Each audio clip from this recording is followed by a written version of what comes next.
ঘর গৃহস্থলী মা বোনদের আসলে কাজের কোনো হিসেব নেই। সকাল থেকে রাত অবধি শুধু কাজ আর কাজ, এই কাজ ওই কাজ, তাদের কোনো আপনার অবসর নেই। ক্লান্তি এবং বিষণ্ণতা ভরা মন নিয়েও সারাক্ষণ শুধু কাজ করে।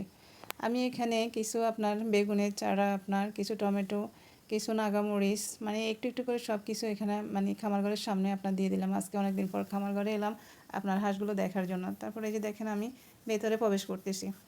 এখানে আসলে হাঁস মুরগি এগুলো আমি তেমন একটা দেখাশোনা করি না, আমি মাঝে মধ্যে আসি জাস্ট একটু দেখার জন্য, আমার দেখতে ভালো লাগে। কিন্তু এখানে এসে দেখলাম যে আপনার খামারি যে সে থাকার দারুণ একটা মানে ব্যবস্থা করে নিয়েছে। এখানে আপনার ওয়াইফাই লাইনও আছে, মানে ওয়াইফাই বসানোই হয়েছে এখানে, আবার সিসি ক্যামেরাও আছে হাঁস মুরগিগুলোকে দেখার জন্য। খামারি উপর থেকে দেখবে মানে ক্যামেরার মাধ্যমে যে কোনো চোর মানে এসে এগুলো নিয়ে যাচ্ছে কিনা। তো এখানে সিসি ক্যামেরা আছে, এখানে আবার ওয়াইফাই কানেকশানও আছে। তা আমি বুঝতে পারলাম না যে হাঁসগুলো আমাকে দেখে কি খুশি হলো নাকি রাগ করলো। থাক, আমি নিজে চলে যাচ্ছি, ওরা ওদের মতো থাক।